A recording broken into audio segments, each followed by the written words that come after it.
Au lieu de se tenir à la maison, elle aime la promenade, la bonne chère, et fréquente je ne sais quelle sorte de gens.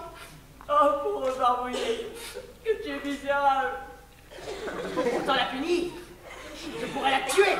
L'invention ne vaut rien, car tu serais pendu. Je pourrais la faire mettre en prison. La Carole s'en sortirait avec son passe-partout.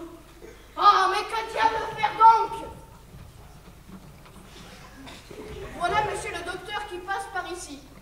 Je vais lui demander un bon conseil sur ce que je dois faire. Je m'en allais vous chercher pour vous faire une prière sur quelque chose qui m'est d'importance. Il faut que tu sois bien mal appris, bien lourdeau et bien mal morigéné, mon ami, puisque tu oses m'aborder ainsi, sans même me dire « Rationem loci temporis et personae ».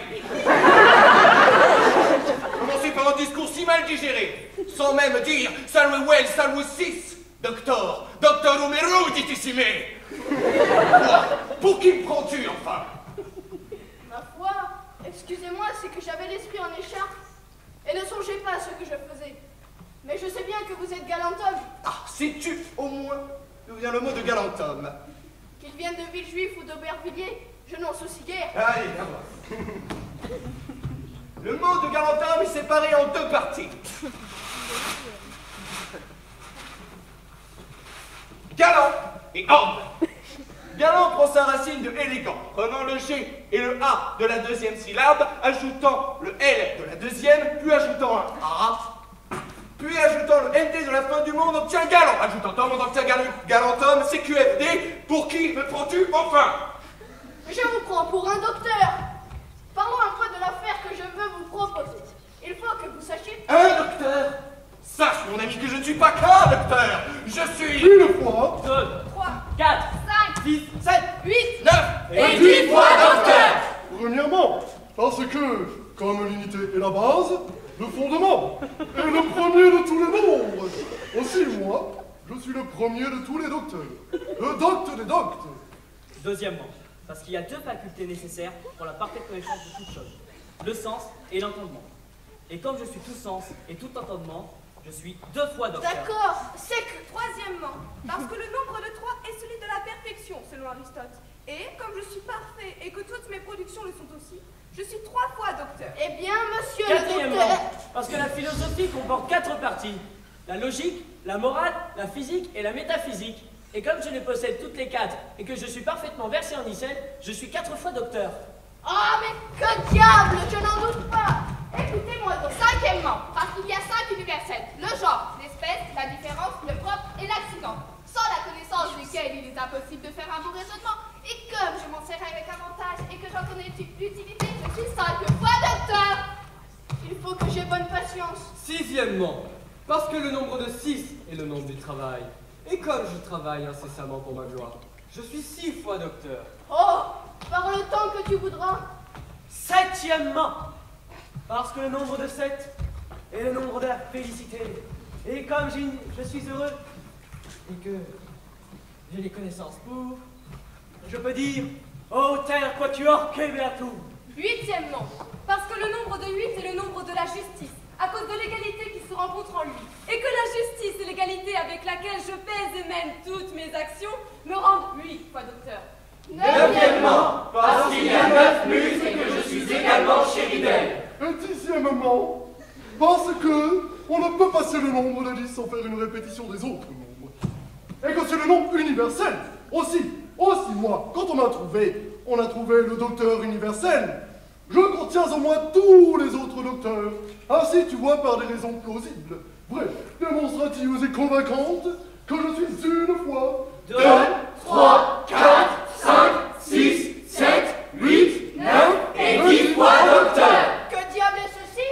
Je croyais trouver un homme bien savant qui me donnerait un bon conseil. Et voilà que je trouve un ramoneur de cheminée qui, au lieu de me parler, s'amuse à jouer à l'amour. 1, 2, 3, 4. Eh bien, ce n'est pas ça. C'est que je vous prie de m'écouter et croyez que je ne suis pas un homme à vous faire perdre vos peines. Et que, si vous me satisfaisiez sur ce que je veux de vous, je vous donnerai ce que vous voudrez. De l'argent, si vous en voulez. De l'argent? Oui, de l'argent et toute autre chose que vous pourriez me demander. Tu me prends donc pour un homme à qui l'argent fait tout faire. Pour un homme attaché à l'intérêt, pour une âme mercenaire. Sache, mon ami, que tu me donnerais une bourse pleine de pistoles, et que cette bourse serait dans une riche boîte, cette boîte dans un étui précieux, Cet étui dans un coffret admirable, Ce coffret dans un cabinet curieux, ce cabinet dans une chambre magnifique. Cette chambre dans un appartement agréable. Cet appartement dans un château pompeux. ce château dans une citadelle incomparable, Cette citadelle dans une ville célèbre. cette ville dans une île fertile, Cette île dans une province opulente. cette province dans une monarchie florissante. Cette monarchie dans tout le monde, et que tu me donnerais le monde. Où serait cette monarchie florissante? Où serait cette province opulente? où serait cette île fertile? Où serait cette ville célèbre? Où serait cette citadelle incomparable? Où serait ce château pompeux? Où serait cet appartement agréable? Où serait cette chambre magnifique? Où serait ce cabinet curieux? Où serait ce coffret admirable? Où serait cet étui précieux? Où serait la riche boîte? Où serait enfermée la bourse pleine de pistoles? Que je me soucierais aussi peu de ton argent et de toi que de cela.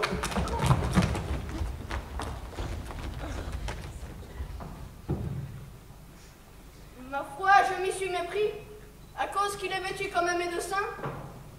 J'ai cru qu'il lui fallait parler d'argent, mais puisqu'il n'en veut point, il n'y a rien de plus aisé que de le contenter. Je m'en vais courir après lui.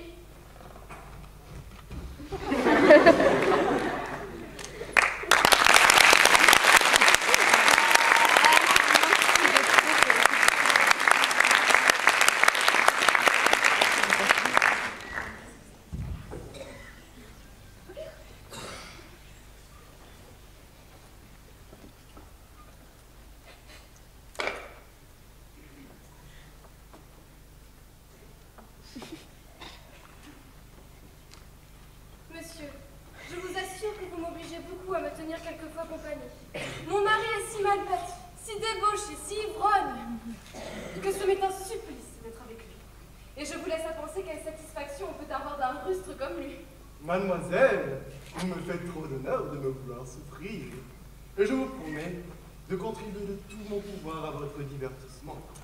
Et que, puisque vous témoignez que ma présence ne vous est point désagréable, je vous ferai savoir par mes empressements combien j'ai de joie de la bonne nouvelle que vous m'apprenez. Ah! Changez de discours. Voyez pour Guignot qui arrive. Mademoiselle, je suis au désespoir de vous apporter de si méchantes nouvelles. Ouais, les auriez-vous apprises de quelque autre? Et puisque votre frère est fort malade. Monsieur, je vous rends grâce de la place que vous avez prise. C'est pas possible. Sans aller chez le notaire, ma foi, voici le certificat de mon coquillage.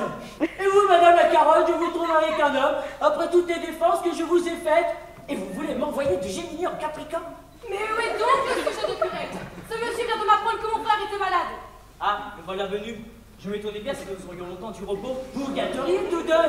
Et toi, Cato, tu corromps ma femme. Depuis que tu as ça, elle ne vaut pas la moitié de ce qu'elle valait. Vraiment, oui. Vous nous la baillez bonne. Laisse-la cet ivrogne. Ne vois-tu pas qu'il est si sourd qu'il ne sait ce qu'il dit?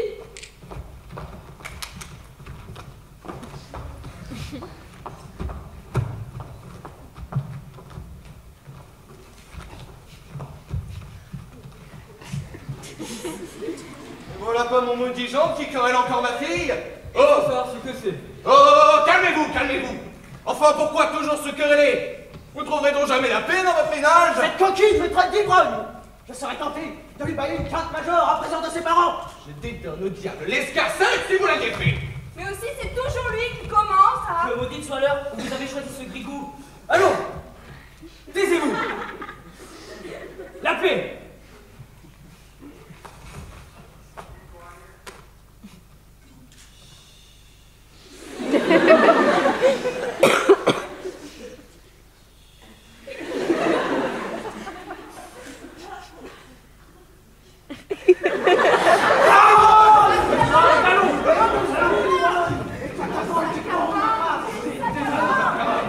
Et qu'est-ce que ceci? Quel désordre?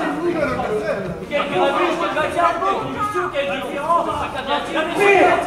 Voyons, qu'y a-t-il, monsieur? Qu'y a-t-il? Ça, voyons s'il n'y a pas moyen de vous mettre d'accord, que je sois votre pacificateur, que j'apporte l'union chez vous. Et c'est mon gendre et ma fille qui ont ébloui ensemble. Et qu'est-ce que c'est? Voyons, dites-moi un peu la cause de leur différend. Alors, monsieur... Et en deux mots. Oui, bien sûr. Et vous mettez votre bonnet, hein? Savez-vous d'où vient le mot bonnet? Le mot bonnet vient de bonum est, bon et voilà qui est bon, parce qu'il garantit des cathars et fluxions. Je ne savais pas, à vrai dire. Dites donc vite cette querelle. Oui, alors, voici ce qui est arrivé. Alors, Je ne crois pas que vous soyez homme à me tenir longtemps, puisque je vous en prie. J'ai quelques affaires pressantes qui m'appellent à la ville. Mais, pour remettre la paix dans votre famille, je veux bien m'arrêter un moment. Ah ben ça tombe bien, j'en aurai juste pour un moment. Alors, le truc, c'est que... Soyez donc bref. Oui, bien sûr, mais ce sera fait incontinent. Monsieur Alors, Gorgibus, c'est là une belle qualité de dire les choses en peu de mots. Le grand parleur, au lieu de se faire écouter, se rend plus souvent si importun qu'on ne les entend point. Virtutem primam esse puta compercere lingua. Oui, la plus belle qualité d'un homme, c'est de parler peu. dans ce cas, vous serez... Socrate recommandait 3 choses pour soigneusement à ses disciples.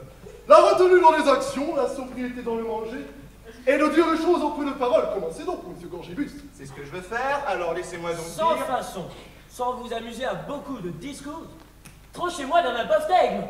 Vite, monsieur Gorgibus, vite, dépêchons, évitez la prolixité. Alors laissez-moi donc parler. Monsieur Gorgibus, touchez-la.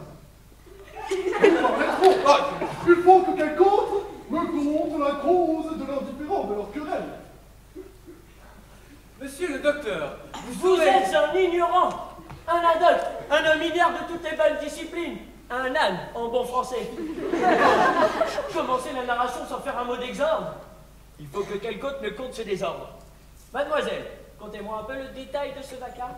Eh bien, voyez-vous bien là, ce gros coquin, mon sac à vin de mari. Doucement, s'il vous plaît. Parlez avec respect de votre époux quand vous vous trouvez devant la moustache d'un docteur comme moi. Ah, mais vraiment, oui, docteur, je me moque bien de vous et de votre doctrine. Et je suis docteur quand je veux. Tu es docteur quand tu veux, et je pense que tu es un plaisant docteur. Tu as la mine de suivre bien fort ton caprice. Des parties de raison, tu n'aimes que la conjonction. Du genre, le masculin, Des déclinaisons, le génitif. de la syntaxe, mobile et confixe. Et enfin, de la quantité. Tu l'aimes que le tactile. Ex una lingua et duabus brevibus. Que le soit. Vous, contez-moi un peu la cause, le sujet de votre combustion. Monsieur le docteur. Monsieur le docteur, voilà qui est très bien commencé. Monsieur le docteur, ce mot de docteur a quelque chose de doux à l'oreille. Quelque chose plein d'emphase. Oui, monsieur le docteur. À la mienne volonté. Voilà qui est bien. À la mienne volonté. La volonté présuppose le souhait présuppose les moyens pour arriver à ses fins, et la fin présuppose un objet. Voilà qui est bien. À la mienne volonté. J'enrage! Ôtez-moi ce mot. J'enrage. Voilà un terme bas et populaire. Monsieur le docteur, écoutez-moi de grâce. Audi, queso, aurait dit Cicéron. Ma foi, Cicéron, s'il se casse ou s'il se brise, je n'en ai guère en peine. J'ai dit, ou je briserai ton museau doctoral. Que diable donc de ceci? Quel désordre! Mais qu'est-ce qui se passe? Quelle différence! Tu vas aller sur la carrière, il sortira avec son passeport. La philosophie commence sur les 4 parties. La logique, la morale, la physique et la métaphysique. Je vous observe, terre, Quatior, Québéatou, mais enfin, pour qui me prenez-vous?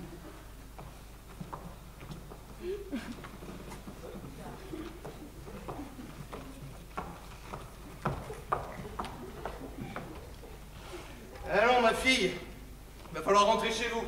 Et tâchez de garder la paix dans votre ménage.